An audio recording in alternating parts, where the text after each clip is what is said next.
함께 말씀 보겠습니다. 시편 1편입니다. 시편 1편 1절에서 6절까지의 말씀입니다. 우리 한 목소리로 함께 말씀을 보겠습니다. 복 있는 사람은 악인의 꾀를 따르지 아니하며 죄인의 길에 서지 아니하며 오만한 자의 자리에 앉지 아니하며 오로지 주의 율법을 즐거워하며 밤낮으로 율법을 묵상하는 사람이다. 그는 시냇가에 심은 나무가 철따라 열매를 맺으며 그 잎이 시들지 아니함 같으니 하는 일마다 잘 될 것이다. 그러나 악인은 그렇지 않으니 한낮 바람에 흩날리는 죽정이와 같다.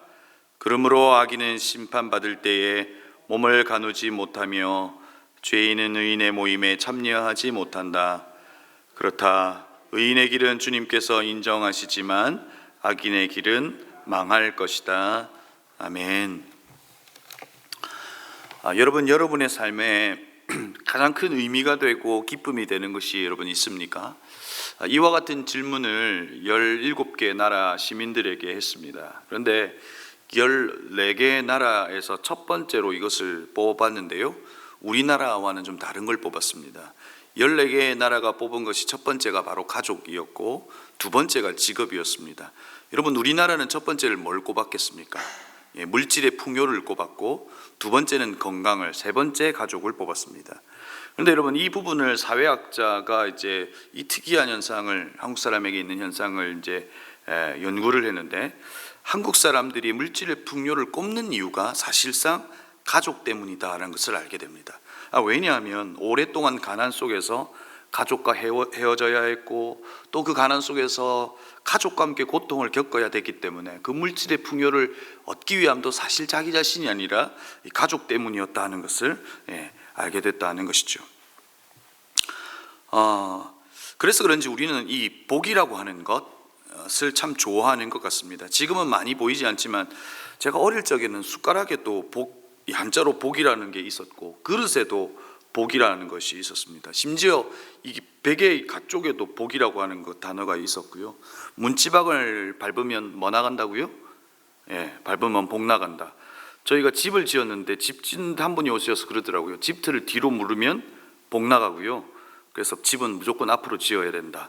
저희는 집을 뒤로 지었습니다.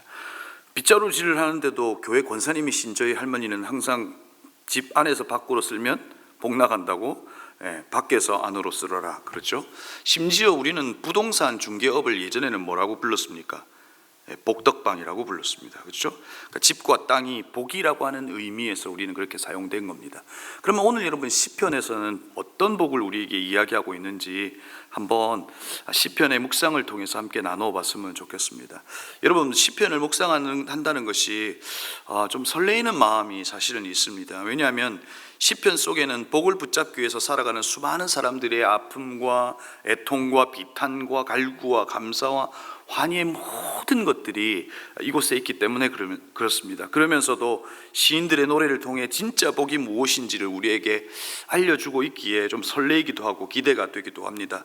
시편을 묵상하는 가운데 여러분도 복의 이유, 그리고 하나님에 대한 감사와 감격을 여러분의 마음 가운데 채우시고 여러분의 매일의 삶이 새 노래가 넘쳐나실 수 있기를 주님의 이름으로 축복합니다.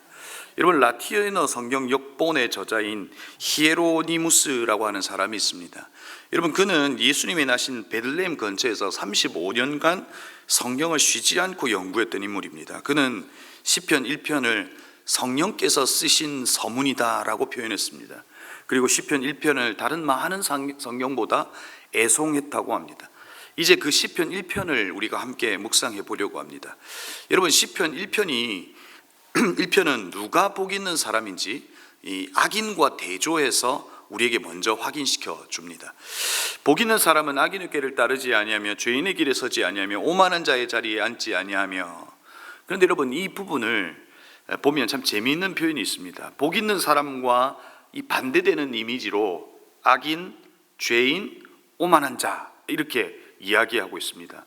악인은 무엇이 있다고 이야기하냐면 꾀가 있다고 이야기하고, 죄인은 길로 표현하고요, 오만한 자는 자리로 표현하죠. 이렇게 삼중적인 표현이 사실은 이 식구 안에 있다는 거예요. 악인은 자신의 꾀, 곧 자신의 생각으로 살아가는 존재로 이야기하고 있고, 죄인은 길이라고 하는 표현을 통해서 그 길은 곧 행동이거든요.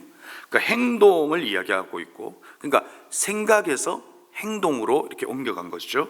마지막 오만한 자라고 하는 이 오만한 자의 원문은 조롱하는 자라고 하는 뜻에 더 가깝습니다. 오만한 자는 자리라고 하는 것으로 이야기하죠. 이 자리는 소속과 연관될 수 있습니다. 그러니까 처음에 악한 자는 생각에서, 그 다음은 그것을 행동하는 것으로, 그리고 세 번째는 죄를 짓는 자리를 차지하는 이 오만한 자, 이것을 삼중적인 표현으로 표현하고 있다는 거죠. 그래서 죄를 짓는 것이 삶이 되고 자연스러움이 되는 일을 복 있는 사람과 반대되는 개념으로 지금 설명하고 있는 것이죠. 죄의 자리를 차지하면 여러분 무슨 상태가 되는 거죠? 죄는 하나님과 우리의 관계를 끊어 놓았습니다. 이것은 성경을 사망이라고 표현했고, 여러분 사망의 상태인 이것을 복원하신 분이 누구세요? 바로 예수 그리스도시죠. 죄의 자리를 차지하고 있는다는 의미는 무엇을 생각하지 않습니까? 하나님을 생각하지 않습니다. 자신의 꾀로 살아간다는 겁니다. 하나님의 말씀을 따라 행동하지 않습니다. 자기의 행동과 자기의 선택의 기준이 자신이 되어버리는 삶이라는 것이죠. 죄의 자리에 앉아 있는 이는 하나님과의 관계에서 멀어진 상태라고 말할 수 있습니다. 반대로 하나님을 생각하고 하나님의 생각이 행동이 되는 사람, 그리고 하나님이 계신 곳에 함께 있는 이 복 있는 사람은 어떤 사람일까요?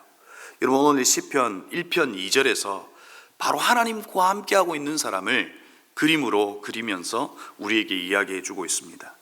1편 2절입니다. 오로지 주의 율법을 즐거워하며 밤낮으로 율법을 묵상하는 사람이다 라고 이야기해 주고 있습니다. 복 있는 사람은 한 장면으로 우리에게 이야기해 주는 겁니다.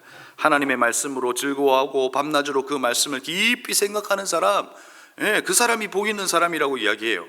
여러분 이것을 교리적으로 접근해서 여러분 말씀을 가까이 하십시오. 은혜의 방편, 즉 은혜를 받을 수 있는 도구는 말씀과 기도밖에 없습니다. 그러니 말씀을 읽고 묵상하시고 암송하십시오. 만약에 그렇게 하면 말씀은 우리에게 무엇이 되는 겁니까? 바로 강령이 되는 것이죠. 그런데 여러분 오늘 우리가 읽고 있는 이 시편은 시인의 노래이고 시가사라고 하는 것을 잊지 말아야 합니다. 시인의 삶에 녹아있는 함축적 표현이 바로 시로 드러난 겁니다. 그렇기에 이 시인은 우리에게 말씀을 가까이 하십시오라고 하는 어떤 강령으로 율법으로 도전하고 있는 것이 아니라 자신의 삶을 통해서 하나님의 말씀과 함께 있는 이가 가장 복 있는 사람이다 라고 하는 그 깊은 깨달음의 울림으로 우리에게 이야기해 주고 있는 거죠. 하나님의 시인은 하나님의 말씀이 가까이 하고 즐거워하고 말씀과 함께 걸어가는 이가 정말 행복한 사람, 복 있는 사람이더라 라고 하는 것을 이야기해 주고 있는 거죠. 여러분 예수님도 산상수훈을 통해서 무엇이라고 말씀하셨어요? 의에 줄이고 목마른 자는 복이 있나니 그들이 배부를 것이며 라고 산상수훈을 통해서 예수님께서도 말씀하셨어요. 이것을 유진 피터슨이 번역한 메시지 성경으로 읽으면 이러합니다. 하나님께 입맛 당기는 너희는 복이 있다. 그분은 너의 평생에 맛볼 최고의 음식이요 떡이다. 여러분 생명의 떡이신 예수님에 대한 이야기를 하고 있는 게 아닙니까? 여러분 우리가 무엇에 입맛 당기냐는 거예요. 우리가 무엇에 기뻐하고 있느냐는 거예요. 그분의 말씀으로 기뻐하고 그분의 말씀으로 행복해하고 그분의 말씀이 나의 생명의 떡이 되고 음료가 되고 있는가 라고 하는 것을 우리가 물어야 한다는 것이죠. 여러분 우리는 죄와 사망의 법에서 예수 그리스도께서 우리를 해방시켜 주시고 생명의 성령의 법이 우리 안에 새로운 작동의 원리가 되게 하셨어요. 생명의 성령의 법이 오늘 나를 이끌어가고 있는가? 내 삶이 지금 어떤 자리 어디에 머물러 있는가? 한번 생각해 봐야 된다고요. 염려의 자리, 육체의 소욕을 따라가는 자리에 우리는 머물러 있지 않는가? 아니면 나는 하나님의 말씀으로 즐거워하고 있는가? 아니면 하나님의 말씀이 나에게는 그냥 율법처럼 교리처럼 그리고 매일 하루의 삶을 시작하는 어떤 큐티의 말씀으로 그냥 그렇게 숙제처럼 말씀이 내게 자리하고 있는가? 한번 확인해 봐야 된다는 것이죠. 여러분 하나님의 말씀은 우리에게 가까이 하는 일을 복 있는 사람이다 라고 이야기하고 계시죠. 그런데 여러분, 하나님께서 오늘 이 시인의 노래를 통해서 복 있는 사람은 여호와의 율법을 즐거워하는 사람이다 라고 이야기하고 있으면서 사실상 저와 여러분을 어디로 초대하고 있는 겁니까? 하나님의 말씀이 있는 자리로 초대하고 있는 것이죠. 여러분, 하나님의 말씀이 있는 자리로 초대하여 그 말씀을 열어 읽어내면 우리는 무엇을 경험합니까? 말씀이 나를 읽어내는 것을 경험하죠. 말씀을 가까이 하면 우리가 경험하는 것이 무엇입니까? 말씀이 내 삶과 가까이 하고 있다는 것을 경험하죠. 말씀은 믿으면 우리에게는 어떤 일이 벌어집니까? 말씀이 진리라고 하는 것을 하나님께서 역사하시는 것으로 증명해 보이는 것을 알 수 있죠.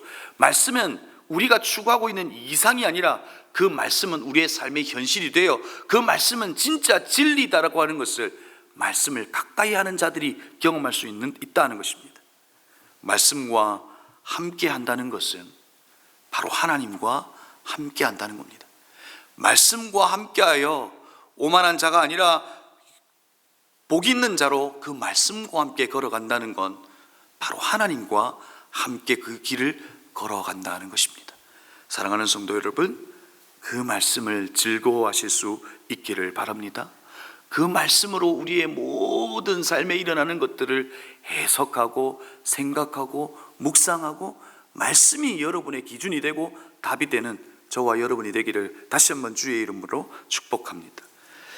시인은 말씀과 함께하는 사람을 시냇가에 심은 나무다라고 이야기하죠. 그리고 그렇지 못한 사람은 바람에 흔들리는 쭉정이다라고 이야기합니다.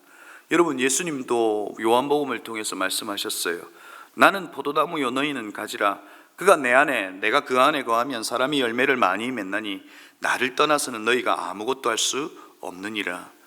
주님과 함께 있는 이에게 삶의 열매가 있다는 겁니다.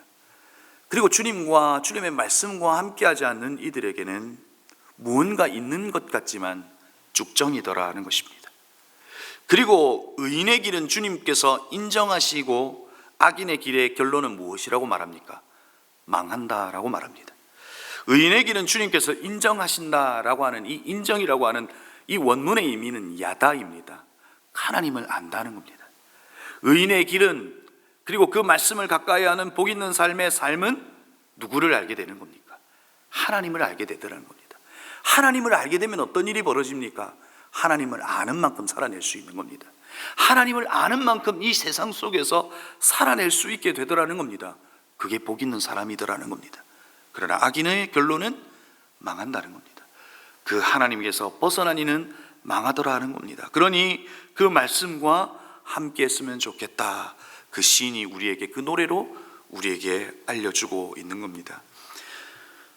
이동수 시인의 동행이라고 하는 시가 있습니다. 그 시의 첫 구절이 이렇습니다. 꽃 같은 그대, 나무 같은 나를 믿고 길을 나서자. 그대는 꽃이라서 10년이면 10번 변하겠지만 나는 나무 같아서 그 10년 내 속에 둥근 나이테로만 남기고 말겠다. 사랑하는 성도 여러분, 우리가 가는 삶의 자리자리마다 하나님의 말씀이 정말 기준이 되고 하나님의 말씀이 절대적 가치가 될 수 있기를 바랍니다.